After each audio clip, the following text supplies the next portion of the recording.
What is going on, everybody? My name is Danny K. Welcome back to yet another fabulous episode of Blockchain Breakdown, where we break down a blockchain in 10 minutes or less. Today on episode, I think it's episode 20. Episode 20, nice round number. We're going to be talking about another smart contract, decentralized application platform, like the likes of Ethereum and Cardano and Neo, and that is Tezos. So what is Tezos? Tezos is a distributed peer-to-peer permissionless network whose system is based on smart contracts that are similar to Ethereum. However, Tezos' structure is allegedly more advanced. Its protocols have the ability to evolve and implement new innovations over time without the risk of experiencing a hard fork. And it also has built-in self-governance. And the advantage to that is a hard fork versus soft fork. So a hard fork, once it's implemented, it's not backwards compatible. You can't go back, restructure the protocol how it once was before that hard fork. Whereas a soft fork, you can turn back and edit the protocol once a soft fork has been implemented. So it allows a little bit more flexibility when it comes to making major decisions on the protocol future of the blockchain. So who are some of the notable figureheads in the world of Tezos? Well, there's Arthur Brittman, co-founder and co-creator of Tezos, as well as his wife Kathleen Brittman, co-founder of Tezos as well. There is L.M. Goodman, the pseudonym that was used to publish the white paper, which we now know is Arthur Brittman. There is Johan Gevers, Gevers. I'm terrible with names. I apologize. He was the former Tezos Foundation president that had created quite a bit of drama over the funds of the project and the implementation of those funds. And there's Ryan Jesperson, who replaced Johan and is now its current Tezos Foundation president. So what is the goal or objective of Tezos? Well, according to the website, Tezos is a new decentralized blockchain that governs itself by establishing a true digital commonwealth. A commonwealth is basically a group that chooses to be linked together because they have shared interest and goals. The main aim of Tezos is to make their token holders work together to make decisions in which will improve the protocol of Tezos over time. Well, that's all fine and dandy, but how does it plan to do that? How does it plan to solve that problem? Well, the way that the Tezos protocol was set up, it is designed to mitigate contentious hard forks, and it uses self-amendments and on-chain governance. Essentially, self-amendments help in upgrading the blockchain without undergoing a hard fork, and on-chain governance simply means voting on the platform over a proposed amendment.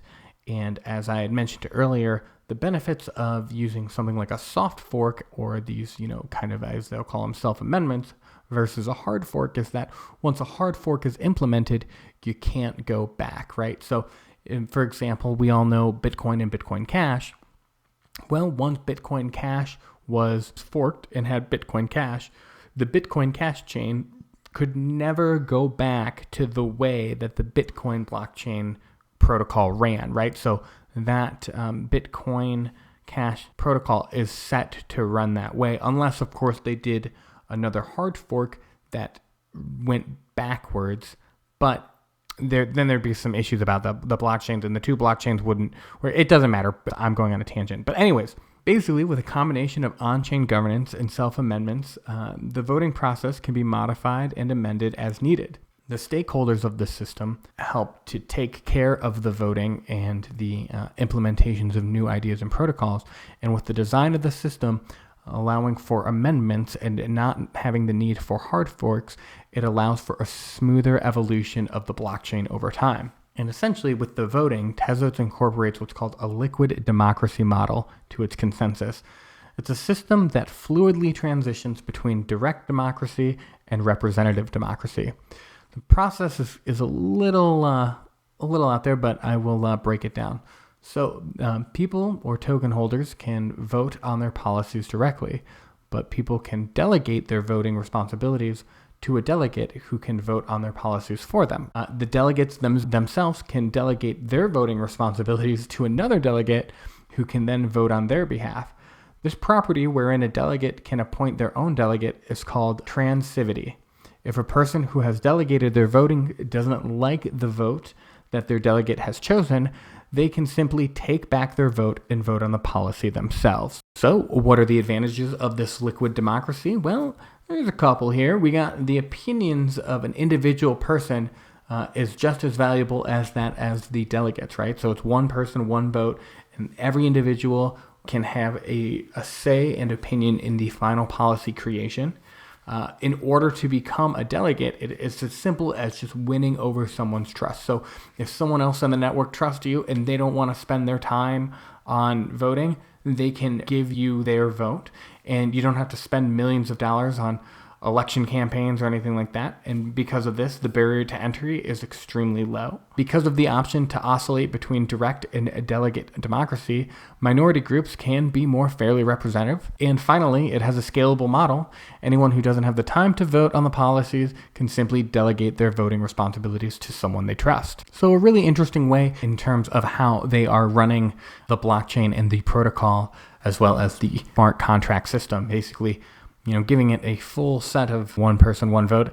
It's pretty interesting. But for being as open and as democratic as it is, that is not to say that there was not a massive amount of drama surrounding this project and getting it off the ground. In fact, a lot of worries that it wouldn't even get off the ground. And so we will just jump right into the notable historical events.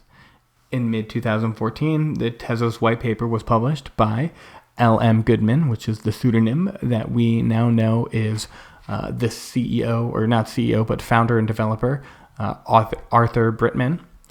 Then the ICO basically was formed and launched in July of 2017 and raised $232 million. Then, after the ICO was completed, there was quite a bit of drama around the project and in terms of management and financial control. And there's a lot of moving parts, so I will try to explain it as best I can. But essentially, Tezos' founding company was called DLS, or Dynamic Ledger Solutions, and is the company that held and collected all the funds during the ICO and was named the Tezos Foundation. Kathleen Britman, one of the co-founders and developers and creators of Tezos, got into this kind of public argument. It was real messy, kind of airing your dirty laundry kind of situation with, at the time, the president of the Tezos Foundation, Johan Gevers. Apparently, Gevers basically was in control of all the funds from the ICO, basically refused to disperse the funds to the Britmans, and the dispute led to kind of a lot of chaos within the community, and the exchange rate of which the value and basically the value of the tokens started to plummet rapidly, because people were seeing, oh no, we just raised almost $240 million in this ICO, and now the president of the foundation is refusing to give up access to the funds, and there's this big public fight. So it basically caused a lot of chaos, and there started to become these mass sell-offs of the value of the token. And rightfully so. As an investor, you see that and you start to get freaked out. So then Arthur and Kathleen, they released a pretty damning statement about Gevers, and basically just, really kind of tore into him, basically saying, like he was self-dealing, self-promotion, he had, was concerned with, conflicts of interest and, self-preservation, and that he was, really bad for the project, and basically aired this out very publicly.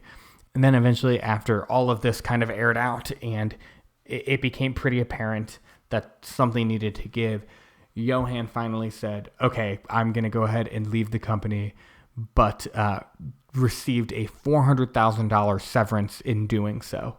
So essentially, to summarize from what I can tell, the guy was kind of a narcissist and a jerk, and wouldn't give up any control or any power, and eventually forced them to push him out, which then he got paid $400,000 to act that way, which I think is cool, to do so little and get paid so much, but also you're kind of a jackass for, behaving that way, behaving so childishly, and putting people's funds at risk because you couldn't get out of your own head or out of your own ego.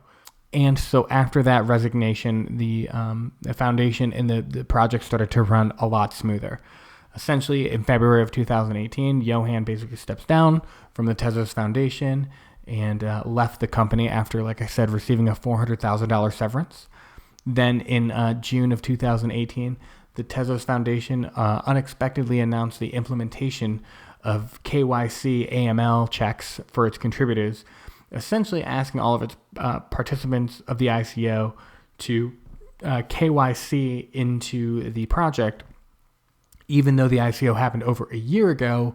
And this was kind of a highly unusual move that left a lot of the ICO participants upset because, as you can imagine, a lot of people in the crypto space value their privacy a great deal, and they don't want to just give that up, and they don't want to just be attached into some KYC situation. Then in September of 2018, amidst all the controversy and all the drama and all the stress for all the investors, the Tezos Foundation and the creators finally announced the official launch of their mainnet blockchain in September of 2018. Then in March of 2019, Tezos, which had been adopted into Coinbase's custody program, was also announced that they would allow for staking of Tezos while in the custody of Coinbase. Then a monumental moment in the world of Tezos in May of 2019, Tezos underwent its first token holder-based administered update, thus proving and cementing its self-amending and liquid democracy model in the project. Then in June of 2019, executive who launched the blockchain division at PricewaterhouseCoopers decided to jump on over and become the CFO of the Tezos Foundation. And lastly, in September of 2019, the Tezos Foundation announced a large number of grants issued to developers that are working on developing tools to help build out the Tezos ecosystem, the Tezos blockchains explorers, as well as helping develop smart contracts and various training and marketing resources for the Tezos Foundation. And yeah, that about does it for Tezos and the Tezos Foundation.